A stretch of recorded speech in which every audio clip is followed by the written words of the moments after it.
বেলাল, এটা কেমন জুলুম, কতদিন হলো তোমার কণ্ঠের আজান শুনি না। বেলাল রে, তোর কি মন চায় না আমি নবীর জিয়ারতে আসতে? বেলাল আয়, আমি নবীর জিয়ারতে আয় রে বেলাল আয়, কতদিন হলো তোমার কণ্ঠের আজান শুনি না।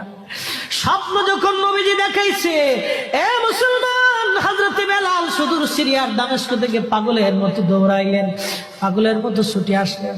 যখন মদিনাতে আসলেন তখন তাহাজ্জুদের সময় চলতেছিল। তাহাজ্জুদের সময় চলার সময় হযরত বেলাল রাদিয়াল্লাহু আনহু কাঠের জালি দিয়ে তখন নওজা শরীফ ঘিরে রাখা ছিল। ওই জালির পাশে বসে বসে জালির সঙ্গে মাথা ঠেকাইয়া নবীর পাগল বসে বসে গুনগুন গুনগুন করে কাঁদে আর বলে, হুজুর আপনি আসতে বলেছিলেন, গোলাম এসে হাজির হয়েছে। নবী গো, আজান দিতে বলেছেন, আমি আজান দিলে আপনি আগে নামাজ আসতেন, এখন আজান দিলে কি নবী আপনি নামাজে আসবেন? হুজুর এখন আজান দিলে কি আপনি নবী নামাজে আসবেন? নতুন মুয়াজ্জিন আসছে আজান দেওয়ার জন্য, এসে দেখে নবীর মুয়াজ্জিন বেলাল কাঁদে। ডাক দেখে মদিনাবাসী, শুনছো নবীর মুয়াজ্জিন ফিরে এসেছে, বেলাল আসছে, বেলাল ফিরে আসছে। এই কথা শোনার পরে সব সাহাবী ঘর থেকে বের হয়ে দৌড়ায় এসে দেখে বেলাল কাঁদে। সাহাবীরা বলে, বেলাল আজান দাও, কতদিন হলো তোমার কণ্ঠের আজান শুনি না। বেলাল আজান দাও, কতদিন হলো আজান শুনি না রে বেলাল। বেলাল বলে, সাহাবীরা রে, আমি আজান দিলে কি নবী নামাজ আসবে বলো? সালমান ফারসি রাদিয়াল্লাহু আনহু ডাক দেখে, সাহাবীরা আমাদের কথায় বেলাল আজান দিবে না, তোমরা যাও দেখো হাসান আর হুসাইন দুইজন ঘরের মধ্যে আছে।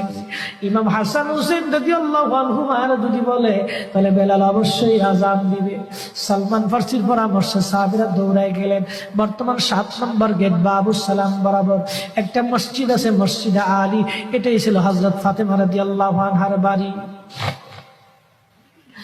এই বাড়িতে দৌড়ে যাওয়ার পরে ইমাম হাসান হুসেইন রাদিয়াল্লাহু আনহুমা দুইজনকে নিয়ে আসা হলো। দুইজনকে নিয়ে আসার পরে হযরত ইমাম হাসানকে দেখতে আমার নবীর মতো দেখা যাইতো, চেহারাটা রাসূল করিমের চেহারার মতো ছিল। নাতি দৌহিত্র নানার চেহারা পেয়েছিলেন, ইমাম হুসাইনও নানার সুরত পেয়েছিলেন। দুই ভাই নানার সুরত পেয়েছিলেন। হযরত বেলাল রওজা শরীফ থেকে উঠে হযরতে হাসানের বুকের মধ্যে মাথা ঠেকায় কাঁদতেছে, ইমাম হুসাইনের বুকের মধ্যে মাথা ঠেকায় কাঁদে। হযরত ইমাম হাসান ডাক ডাকা, নানার মুয়াজ্জিন, কতদিন হলো তোমার কণ্ঠে আজান শুনি না।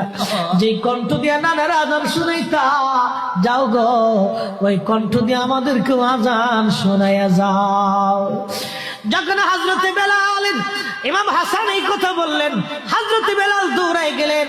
যেই বনু নাজ্জার গোত্রের মহিলা সাহাবীর ছাদের উপরে দাঁড়ায় বেলাল আজান দিত। আবু দাউদের 519 নম্বর হাদিসের মধ্যে আসছে, প্রত্যেক ফজরের নামাজের শুভেচ্ছা আদিকের আগে বেলাল দাঁড়াইতেন। দাঁড়ায় আজানের আগে বলতেন, আল্লাহুম্মা ইন্নী আহমাদুকা ওয়া নাস্তাঈনুকা আলা কুরাইশিন ইউকিমু দীনাক। প্রত্যেক ফজরের আজানের আগে এই দোয়াটা পড়ে বেলাল আজান শুরু করতেন। হযরত বেলাল রাদিয়াল্লাহু আনহু আজকে তাহাজ্জুদের আজান দিতে গেছে।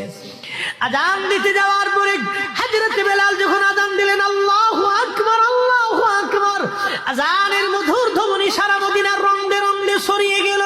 মদিনার ঘর থেকে সব সাহাবী বের হয়ে দৌড় মারছে।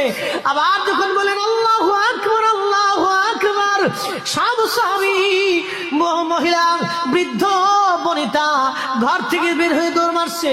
যখন বলল আশহাদু আল্লা ইলাহা ইল্লাল্লাহ, মদিনার ঘর থেকে সব মহিলারা ঘর থেকে বের হয়ে দৌড় মারছে রে, আর কান্না করে, নবী বুঝি ফিরে আসছে রে।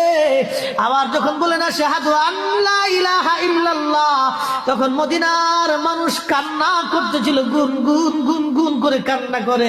মদিনার ভিতরে আওয়াজ বের হয়ে গেল, নবী বুঝি আসছে রে, নবী বুঝি ফিরে আসছে রে, নবী বুঝি ফিরে আসছে রে, নবী বুঝি আসছে।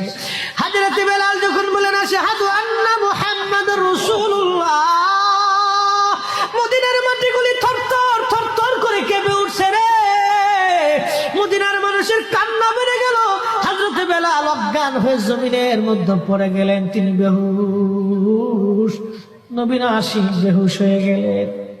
বেলালের মতো আশিক যদি আমরা হইতাম,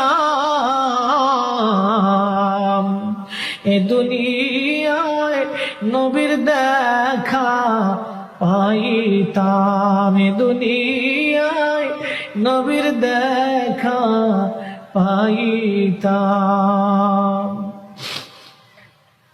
যখন হুঁশ ফিরে আসছে, রওজা শরীফের পাশে বসে বসে বেলাল কাঁদে আর বলে, হুজুর আজান দিতে বলেছিলেন, আজান দিয়েছি হুজুর, আমি আজান দিলে আগে নামাজে আসতেন, আজকে আজান দিলাম আপনি হুজুর আসেন নাই।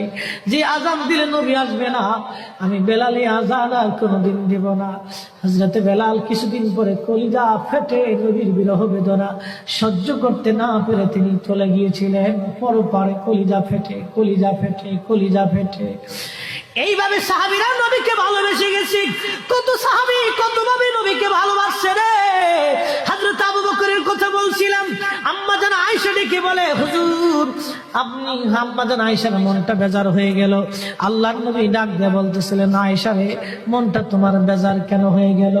আম্মা জান বললেন, হুজুর দিনের জন্য আমার আব্বা জান সব সম্পদগুলি বিলীন করে দিয়েছে, ভালোবেসে আপনার সঙ্গে আমার বিবাহ শাদী দিয়েছে।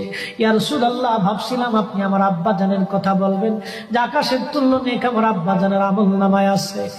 আল্লাহর নবী ডাক দেখো, আয়েশা রে